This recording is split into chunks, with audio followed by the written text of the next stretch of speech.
Hello दोस्तों, मेरा नाम है सिक्स साइंटिस्ट और आप सभी का स्वागत है मेरा इस यूट्यूब चैनल नीट लर्निंग पे।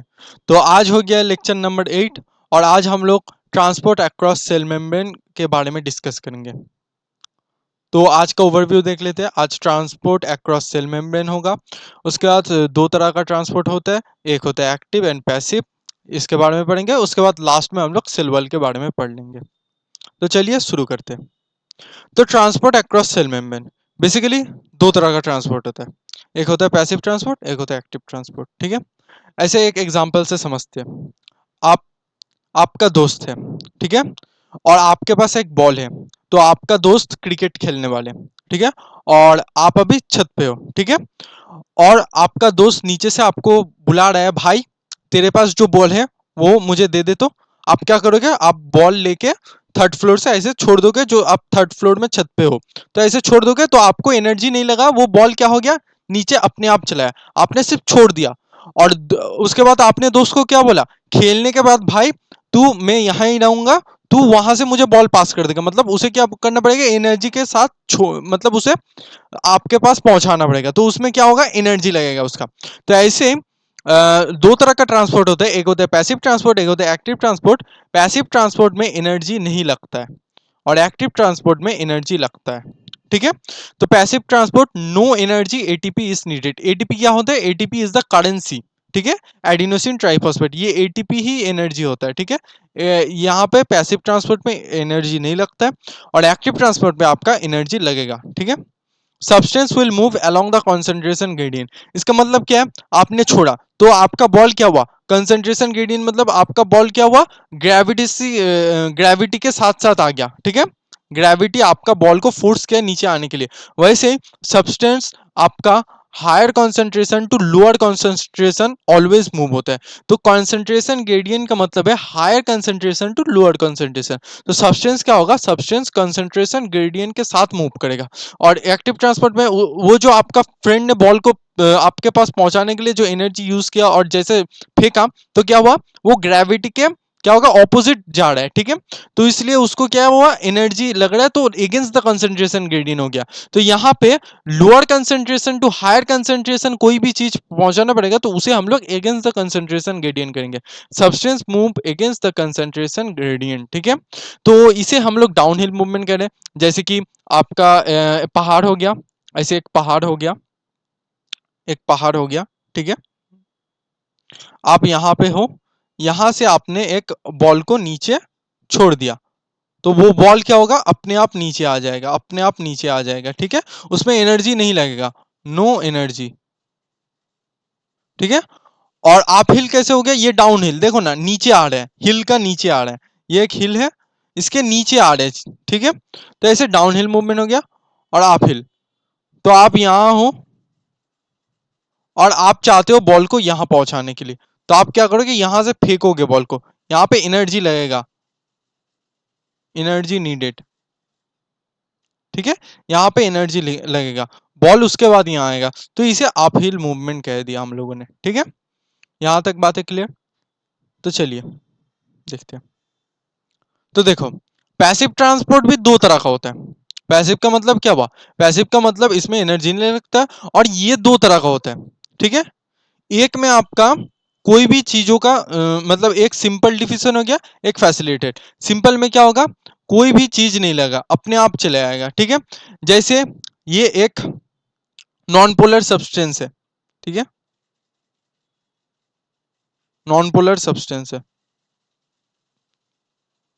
ये क्या होगा, ये हायर कंसेंट्रेशन टू, ये higher concentration to lower concentration में आ जाएगा।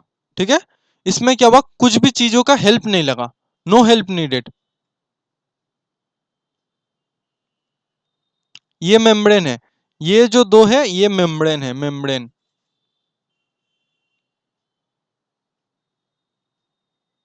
इसमें क्या हुआ, आपका हेल्प नहीं लगा, ऑटोमेटिकली क्या हुआ, higher concentration to lower concentration चीज आ गया।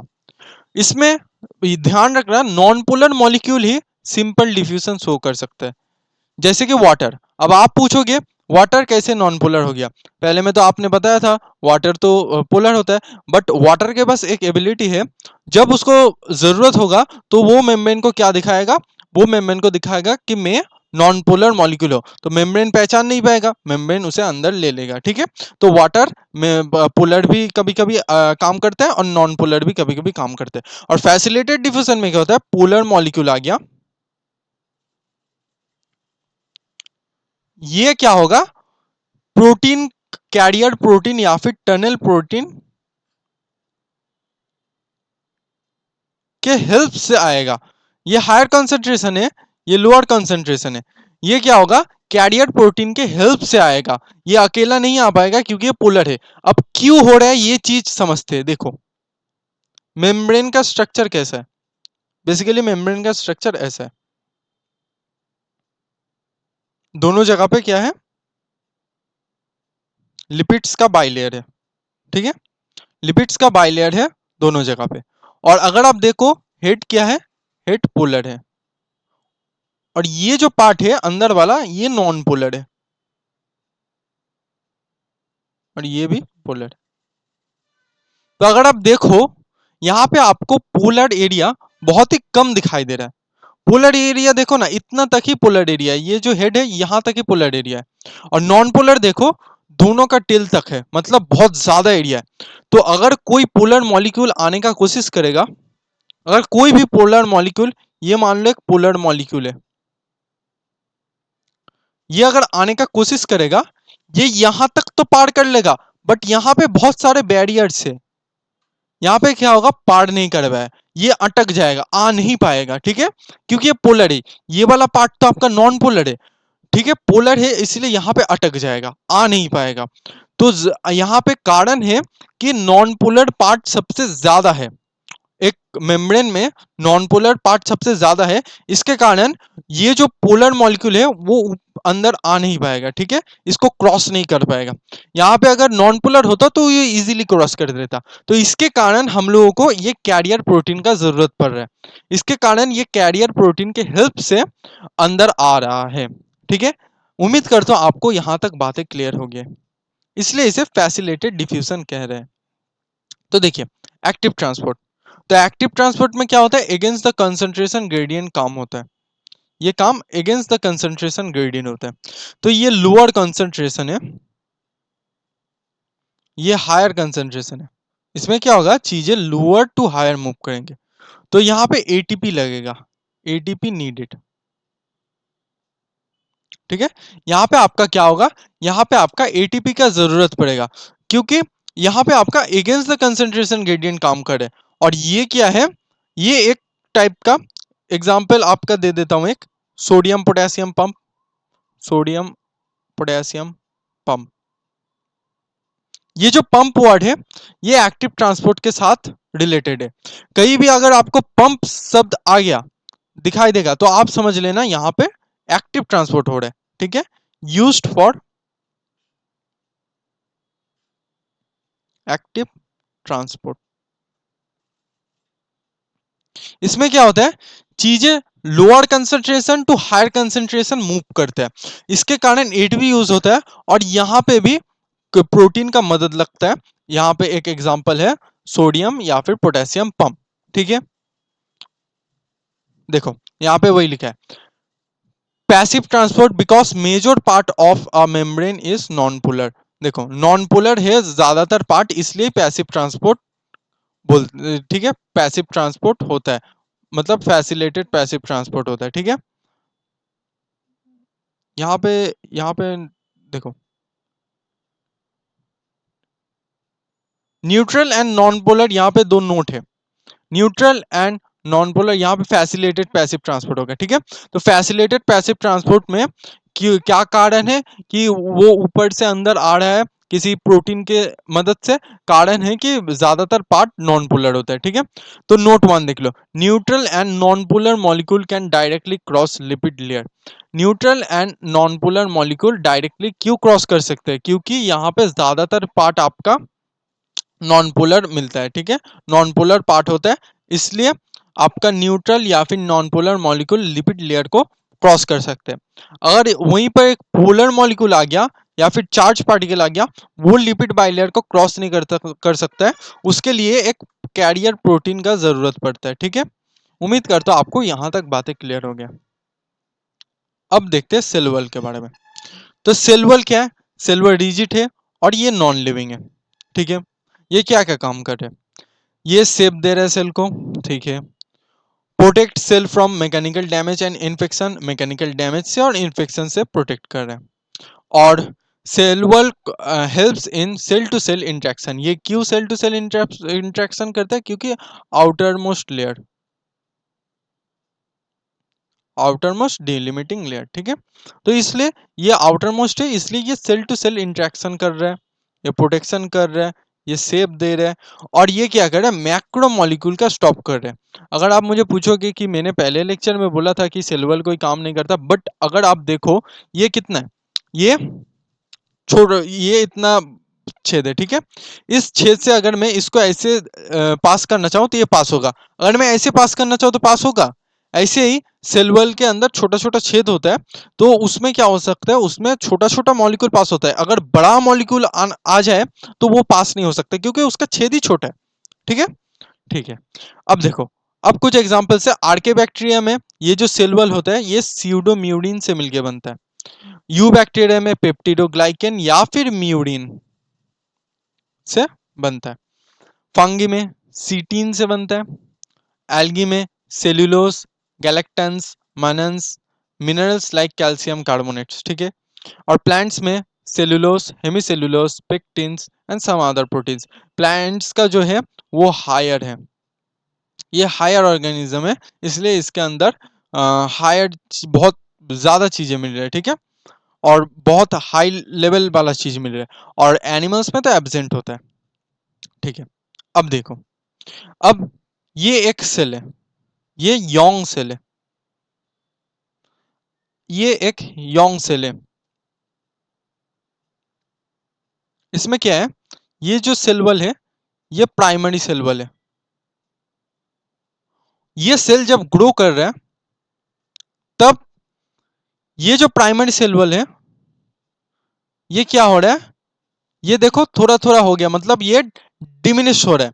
ये जो प्राइमरी सेल वॉल है, ये डिमिनिश हो रहा है, ये डिमिनिश हो रहा है, और इसके अंदर सेकेंडरी सेल वॉल फॉर्म कर रहा है। ये cell wall can grow, but ये जो सेल वॉल है, ये ग्रो नहीं कर सकता। ठीक है, यहां तक ही इसका सीमित हो गया, ये सेल वॉल यहां तक ही ग्रो करेगा। ठीक है, तो ये सेकेंडरी सेल वॉल जो फॉर्म कर रहे हैं, ये जो सेकेंडरी सेल वॉल फॉर्म कर रहे हैं, ये inner side of primary cell wall form कर रहे हैं। मतलब टूवर्ड्स सेल मेम्ब्रेन फॉर्म कर रहे हैं।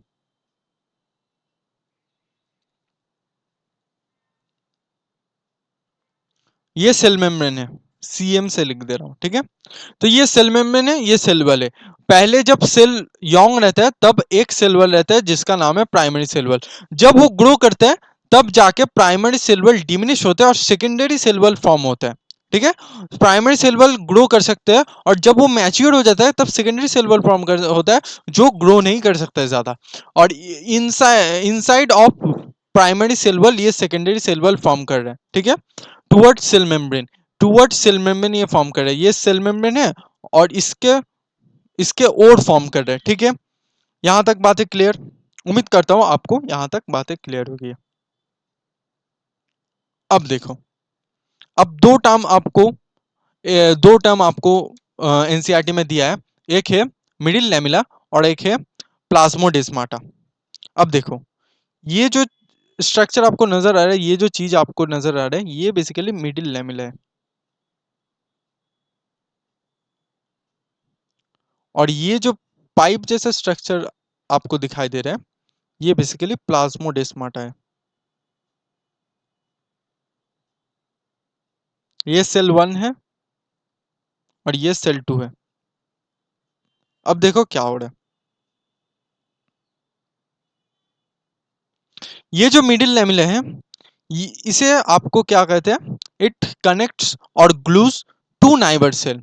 तो देखो इसका काम क्या है, ये मिडिल लेमिला क्या कर रहा है, आपका सेल जो है प्लांट्स में वो क्या है, एक के साथ एक चिपक के रहता है, ठीक है, ऐसे छोड़ छोड़ के तो नहीं रहता है। तो इस चिपकने का काम कौन कर रहा है, मिडिल लेमिला काम कर रहा है। तो इट कनेक्ट्स और glues to neighbour cells, plant cells होगा, ठीक है, प्लांट्स में ही मिलता है ये, प्लांट सेल्स को ज्वाइन करता है टुगेदर, ठीक है। और ये किससे मिलके बना होता है, made up of calcium pectate, ये बेसिकली ज्यादातर कैल्शियम पेक्टेट से मिलकर बना हुआ होता है, और 1% केस में आपको दिखाई देगा मैग्नीशियम पेक्टेट से मिलकर बना हुआ होता है।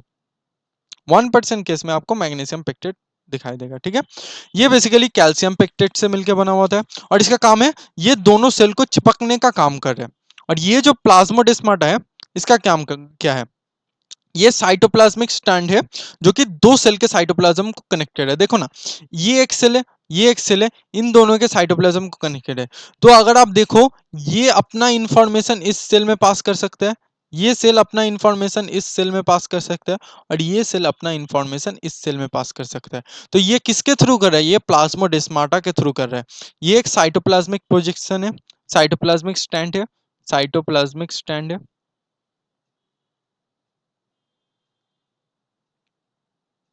which connect the cytoplasm of two cells, ठीक है।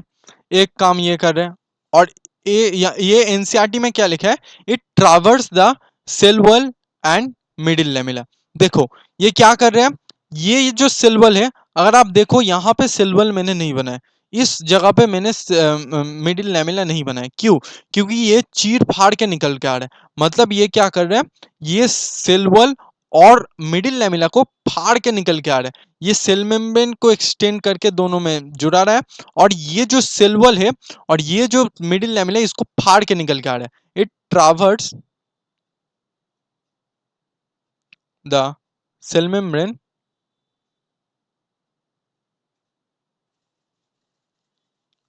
Cell wall and middle lamella,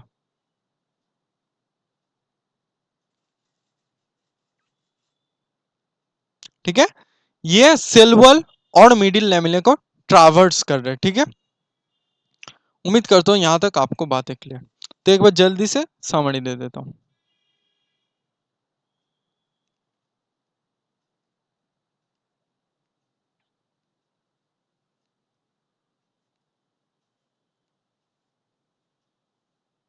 और आप देखो ट्रांसपोर्ट दो तरह का होता है, एक होता है पैसिव ट्रांसपोर्ट, एक होता है एक्टिव ट्रांसपोर्ट। पैसिव ट्रांसपोर्ट में मतलब क्या है, आप ऊपर से कोई भी चीज छोड़ दिए जो ऑटोमेटिकली नीचे आ गया, तो इसमें एनर्जी का आपको जरूरत नहीं लग रहा है, नो एटीपी नीडेड। और एक्टिव ट्रांसपोर्ट में क्या है, एटीपी आपको लग रहा है। और ये सब्सटेंस क्या होता है, along the concentration gradient move करते हैं। इसमें क्या होता है, इसमें कंसंट्रेशन ग्रेडियंट मूव नहीं करता है, इसे डाउनहिल मूवमेंट कहते हैं।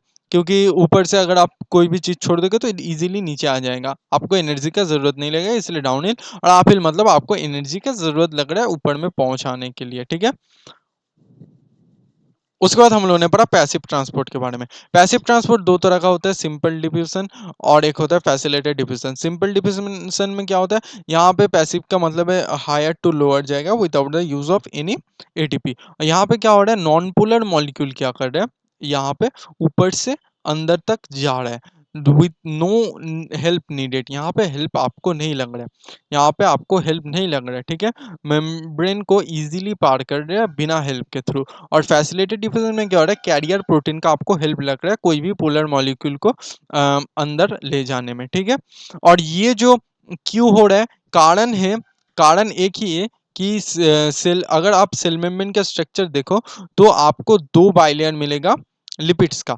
तो इसमें क्या हो रहा है, आपका जो हेड है वो पोलर है, वो लिटिल एरिया आपका पोलर है, और जो टेल है वो क्या होता है, नॉन पोलर है, ज्यादातर एरिया आपको नॉन पोलर मिलेगा, इसलिए पोलर मॉलिक्यूल इस बैरियर को पार नहीं कर पाता है और non polar polar molecule easily पार कर लेता है। ठीक है, उसके बाद एक्टिव ट्रांसपोर्ट देखा। एक्टिव ट्रांसपोर्ट में क्या होता है, lower concentration to higher concentration जा रहे हैं, एटीपी नीड लग रहा है और इसमें तो कैरियर प्रोटीन लग रहा है। जैसे एक एग्जांपल है सोडियम पोटेशियम पंप, इसमें भी हेल्प लग रहा है, हेल्प के बिना ये आ ही नहीं सकता।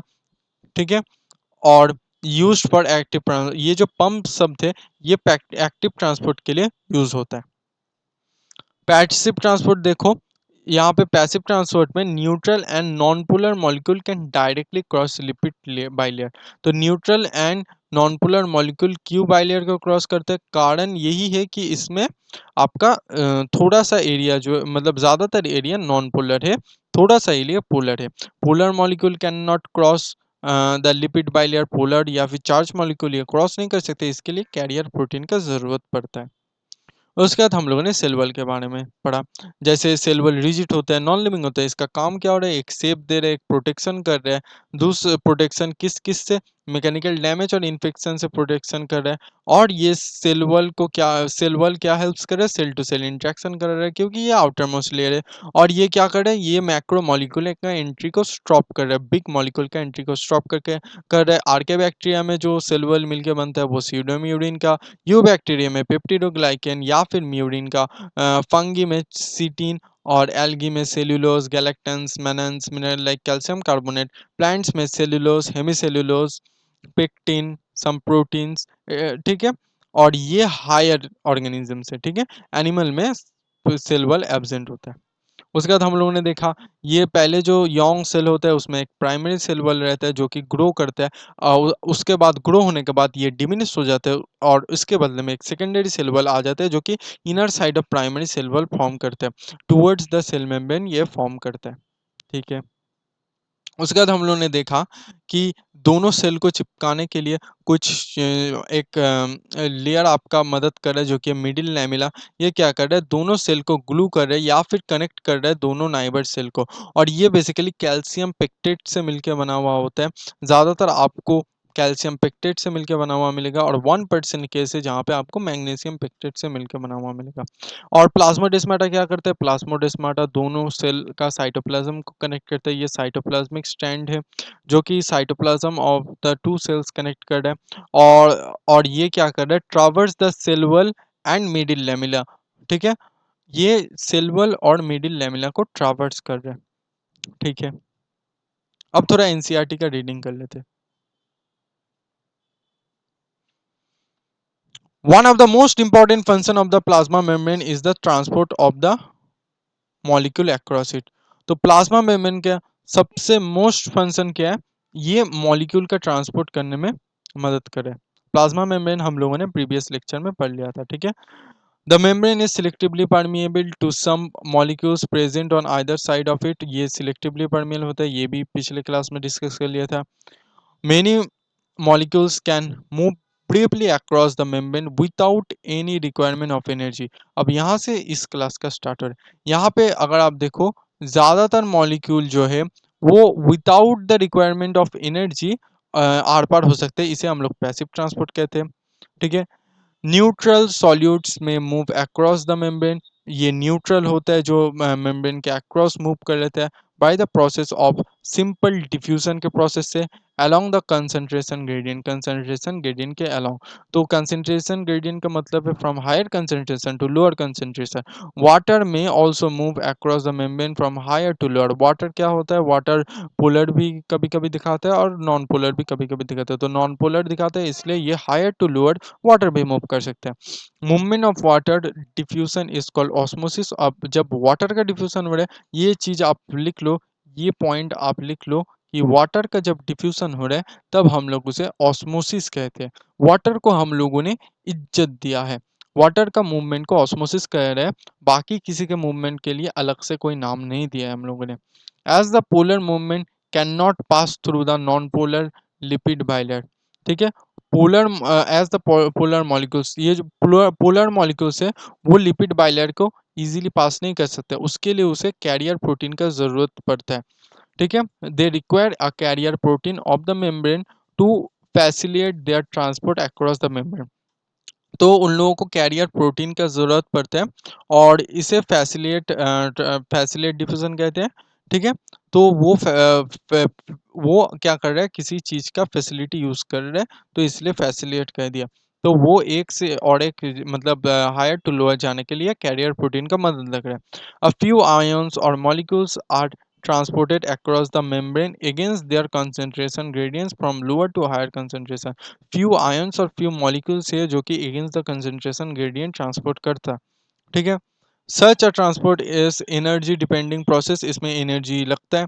तो लोअर टू हायर कुछ कुछ आयंस और मॉलिक्यूल्स है जो कि अगेंस्ट द कंसंट्रेशन ग्रेडियंट काम करते हैं और उसके लिए एनर्जी लगता है। तो in which ATP is utilized and is called active transport, तो इसको एक्टिव ट्रांसपोर्ट बोलते हैं। और इसका एक एग्जांपल है सोडियम पोटेशियम पंप। नीट 2012 में यहाँ से उठ के डायरेक्ट क्वेश्चन बना था। उसके बाद देखो, उसके बाद cell wall. As you may recall a non living rigid structure, ये आपको पता ही है कि सेल वॉल नॉन लिविंग है और ये एक रिजिड स्ट्रक्चर है। कॉल द सेल वॉल, ठीक है, form an outer covering for the plasma membrane of fungi and plants. Fungi और प्लांट्स में क्या करते हैं, आउटर मेम्ब्रेन का कवरिंग फॉर्म करता है। Cell wall not only give shape to the cell, ये नॉट ओनली गिव, ये सिर्फ और सिर्फ सेल को शेप नहीं दे रहा है, ये प्रोटेक्शन में भी काम आता है। The cell from mechanical damage and infection, उसके बाद helps in cell to cell interaction में भी काम कर रहा है। And provides barrier to undesirable macromolecule, और ये अनडिजरेबल मैक्रोमोलिक्यूल के लिए बैरियर का भी काम करता है। Algae have a cell wall made of cellulose, galactans, mannans and minerals like calcium carbonate, while in other plants it consists of cellulose, hemicellulose, pectins and proteins and some other proteins। ठीक है, अलग अलग proteins। The cell wall of a young plant's cell, the primary cell wall is capable of growth, ये जो primary cell wall होता है जो पहले फॉर्म करता है यंग प्लांट सेल में, वो ग्रोथ के कैपेबल होता है। विच ग्रेजुअली डिमिनिश्ड, वो ग्रेजुअली लास्ट में जाके डिमिनिश होता है। As the cell mature and the secondary cell wall is formed on the inner towards membrane side of cell, तो सेकेंडरी सेल वॉल आपका फॉर्म हो जाता है towards membrane side of the cell या फिर inner side of the cell. The middle lamella is the layer mainly of calcium pectate, calcium pectate से mainly बना हुआ होता है, magnesium pectate भी होता है, which holds और glues the different neighbor cells together, तो दोनों cells को ये क्या करता है, चिपकाने का काम करता है। The cell wall and middle lamella may be traversed by plasmodesmata, देखो plasmodesmata एक है जो कि cell wall और middle lamella को traverse कर रहा है, which connects the cytoplasm of two neighbour cells, तो ये साइटोप्लाज्मिक स्ट्रैंड है जो कि दोनों साइटोप्लाज्म को कनेक्ट करे, दोनों सेल का। ठीक है, तो यहाँ तक देखने के लिए शुक्रिया। उम्मीद करता हूँ आपको सारी चीज़ें समझ में आ गई है। अगर आपको सारी चीज़ें अच्छे से समझ में आ गई है तो आप चैनल को सब्सक्राइब कर सकते हैं, वीडियो को लाइक कर सकते हैं और कुछ प्यारा सा कमेंट कर सकते हैं। तो तब तक के लिए मिलते हैं अगले वीडियो में। Good bye.